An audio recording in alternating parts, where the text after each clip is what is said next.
An approaching blizzard has shut down the U.S. Capitol, and the storm is sweeping across the Northeast. Washington, D.C.'s mayor has given a dire warning to those caught in its path.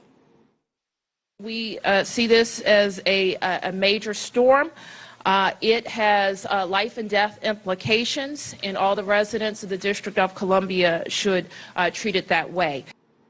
We go outside our studios now to CCTV's Jim Spellman, who's right in the middle of the storm. Jim, how would you describe it?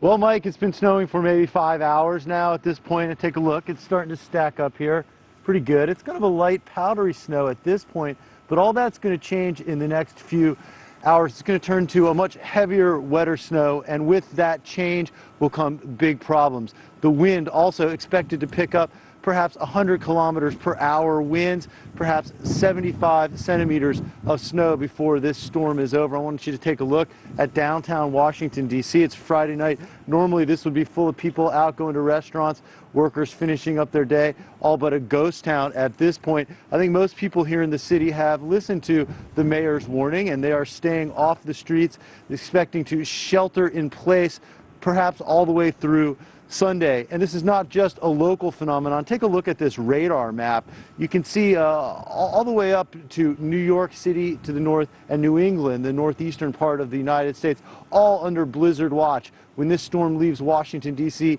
it will be heading north, and it's already having an impact. At least 8 people killed in traffic accidents as this storm moved into the east. At least 6,500 airplane flights have been canceled as airlines have moved their hardware away from this storm, and they expect it to get much worse. When that snow changes to heavy, wet snow, that's when they expect to see power outages as trees weighed down by the snow and ice fall onto power lines. They also expect to see things like roof cave-ins, things like that. When the snow gets to be as high as it is and as wet as they anticipate, it becomes extremely dangerous, Mike. Jim, I know you've been out there for a while. You probably want to get inside and get into the warmth, but I'm going to ask you one quick question, and then I'll let you do just that. You've been out there for quite a few hours. Have you seen much of a change in the dynamic of the storm? It seems like it's going in fits and starts. It seemed like earlier it wasn't snowing that much. Then at some point it was snowing a little bit more. Have you seen an uptick perhaps in the wind at all? What have you seen as you've been out there for the last few hours? Yeah, it's been changing cyclically, and that's really a sign of a potentially powerful storm. When you get an easy, soft snow, that sometimes means you'll just have kind of a pretty snowstorm.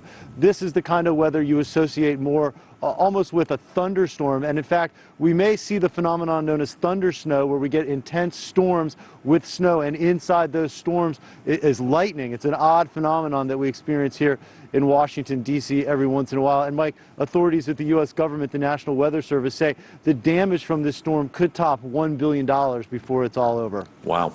Get inside, get some hot cocoa. Thanks so much for that live report. Appreciate it.